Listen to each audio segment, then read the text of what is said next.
Hi everyone. Happy holidays.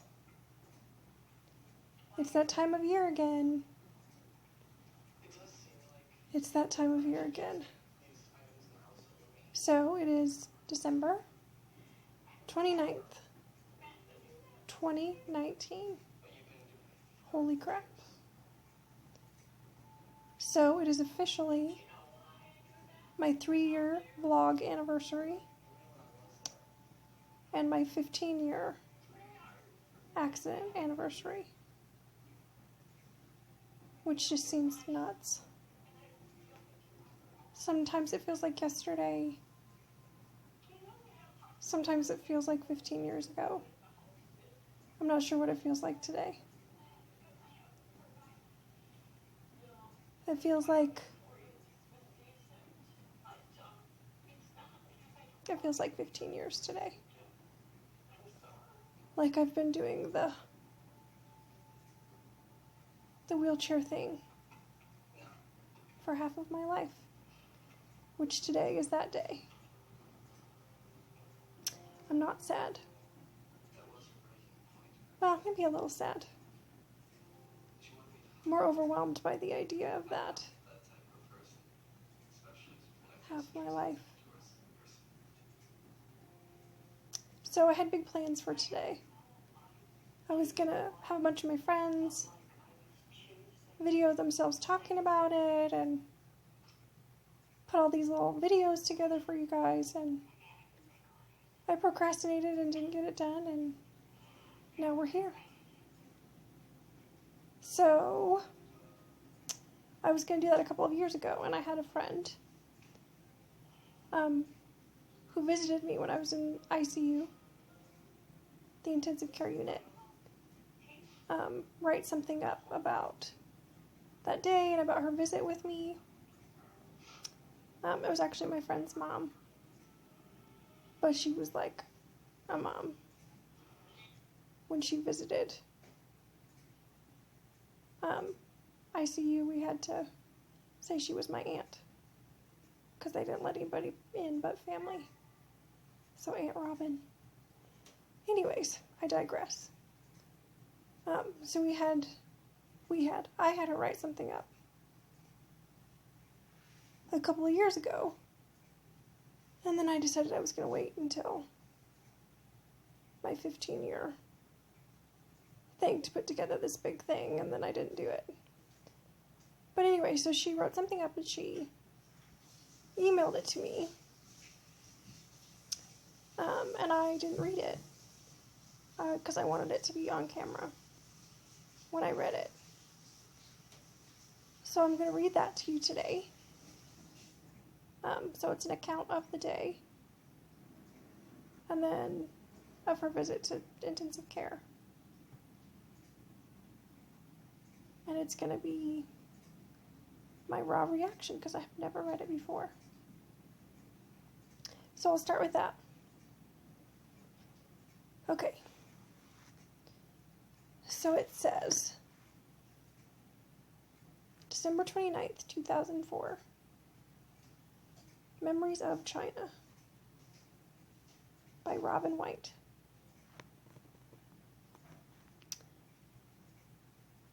It says, I was at work when I heard sirens sounding for an ambulance going out in the afternoon. I called my house to check on my kids because I knew they were headed in the direction of my house.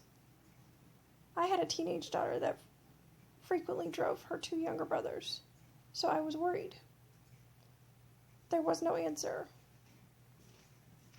Then, because we lived in a small town, I called the ambulance dispatcher and said, please tell me if that is any of my kids because I can't reach them.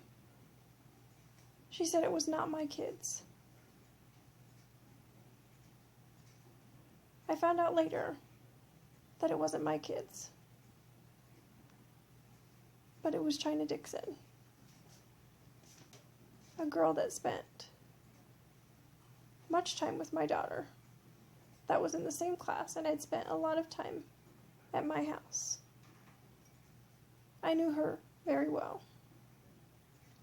She'd been in our town since 7th grade, and we'd seen her at every basketball game, cheering at football games, every event that the school had.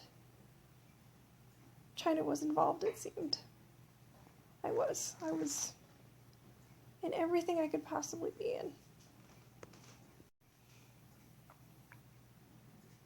When I heard it was China, my daughter and I immediately drove up to the hospital and just stood outside the building, in the dark, waiting for news. Her daughter's name is Brianne. We were very close. I spent a lot of time with their family. Okay, I'm going to keep reading. She writes, there were about 10 to 15 people standing outside in small groups, talking quietly, just waiting, in fear, to hear the news. We heard it was bad. We were terrified when we heard that she'd broken her back. We had no idea what degree of damage was done. Would this beautiful, talented, funny girl be back out in the midst of everything? They wouldn't know for some time. I'm not sure when, but she was sent to Denver fairly quickly. My son was having some minor surgeries done in Denver at the same hospital. The first time we went up there, China was in ICU. She looked like a broken doll, wrapped up in a lot of braces and tubes. She looked so delicate and tiny. By then we knew a little more. We knew that she was probably going to be a quadriplegic. How devastating to China, her family, her friends. Everyone in a small town knows everyone. That's the upside of a small town community. I was able to go in and speak to her and her grandmother, Lana. It made my day. China looked up at me and smiled.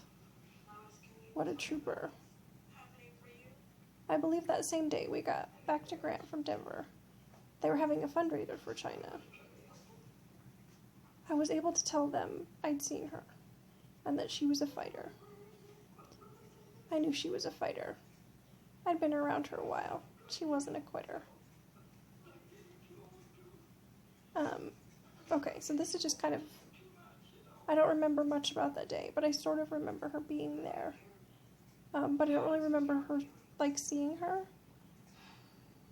And I felt like I was on a couch, but I definitely wasn't on a couch.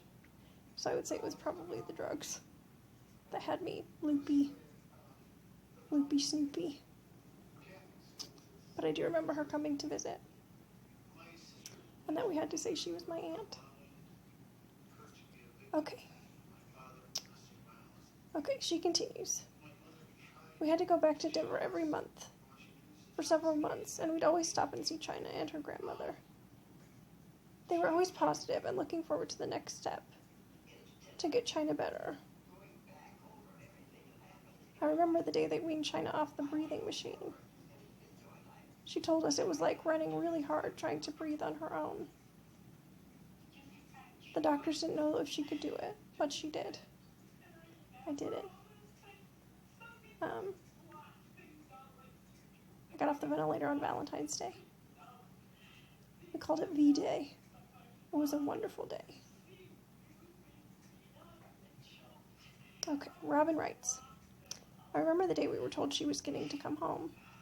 Finally, it was late spring 2005. We let the whole town know. Kids and adults came out as soon as we knew she was near. And she and her grandma, Lana, drove through town. Grandpa Mark, too, and my friend Leslie was with us. They were welcomed with people lined up along Main Street. I think that meant a lot to China. We were welcoming her back. Glad to have her home. This is just a note from me. I don't know if I ever told you guys that before, but literally as I drove into town, people lined the streets with signs, and they cheered. It was a whole thing. We actually drove through town twice. Small towns are beautiful and wonderful that way. I was really lucky. And there were signs at my house. It was incredible. I wasn't ready to come home, but that helped. Okay, Robin continues. China went back to high school. She had to learn to ignore the stares and looks from the younger kids that didn't know her and didn't understand what had happened. Our school tried very hard to make sure she had what she needed and that it was a good place for her. I know it took time, but I believe it got easier for her. She graduated on schedule with the rest of her class in May 2008. She received a standing ovation that day. I think everyone knew she had been in battle and came out the other side. We were so very proud of her. We still are. Oh, so well written. She did such a great job. Thank you, Robin. Yeah, it was... She's right. Going back to school was hard. Probably the hardest thing. My sophomore year was probably the hardest year of my life. It was a huge adjustment for everybody, but it really did get easier. And I did get to graduate with my class. And I did get a standing ovation on graduation day, which was incredible. My community was a huge part of the reason I made it out the other side of this. They were wonderful. They're still wonderful. When I go back to visit, they're still wonderful. Yeah, so that's kind of, that's a memory from someone who was there.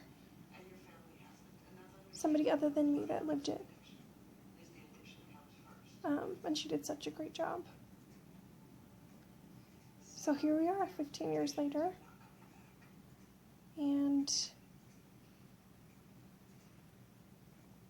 I'm very, very blessed to be surrounded by the most incredible people and to have been surrounded by the most incredible people. People are in your lives for a reason or a season. So anybody who's been there along the way, thank you so much. You've helped me be the survivor that I am. I couldn't do it without you. Couldn't do it without my social media fam, my YouTube fan, my fam. Like I said, all the people I've got to meet and have been a part of the journey. I'm just so grateful. I found an article. I shared it on my Instagram, but I found an article that a reporter from North Platte, which is where we live now, interviewed me just after I'd started back to school. I'll share the link below. But my main thing was, at that time, so it would have been 2005, was that I was gonna walk again. That was it. That was the main goal. I gave myself a year. I'm gonna be walking by June of next year. And at the time, that really was the goal. That was my dream. I wanted to get back to the active person that I was. And I was probably still in a little bit of denial at that point.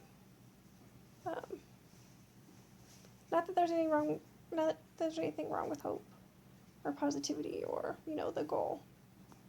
But I would say that my goals have definitely evolved.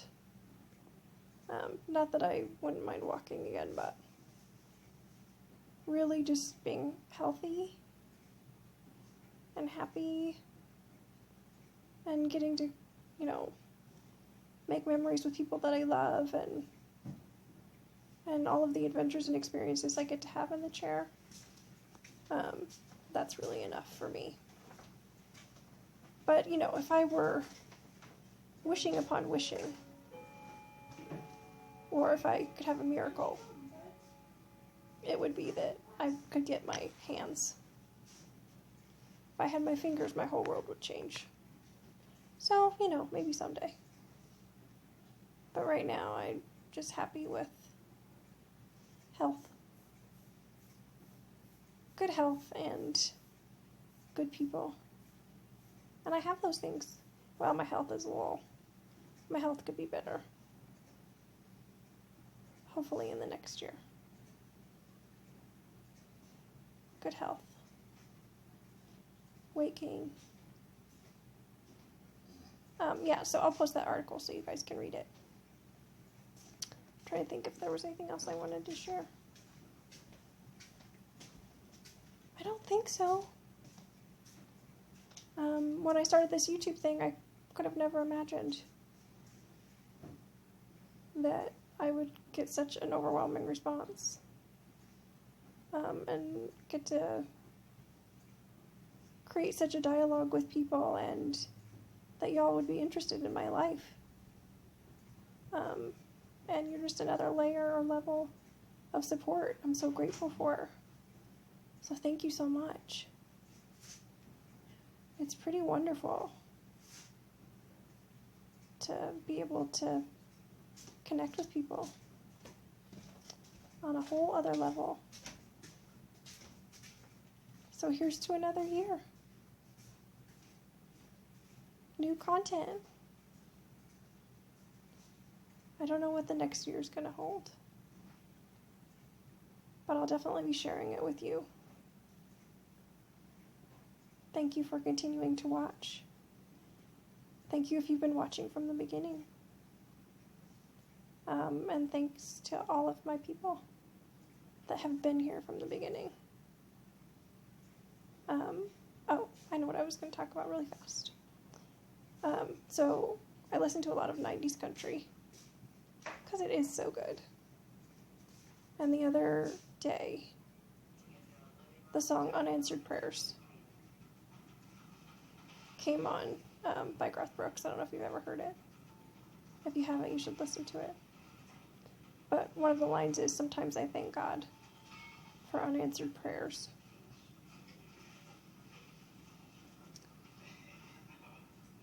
Like I said, my goals have evolved from the beginning. And I would be lying if I didn't say sometimes I wish that things were different. Like way different. Like I could turn back time. But if things were different, I wouldn't be who I am. And I wouldn't have the relationships that I have with the people that I love. And I wouldn't have got to meet these incredible people along the way. So, most days, I wouldn't change it. I love you all very much. Please continue to tune in. Feel free to share. You can share this one. I'm pretty proud of this one.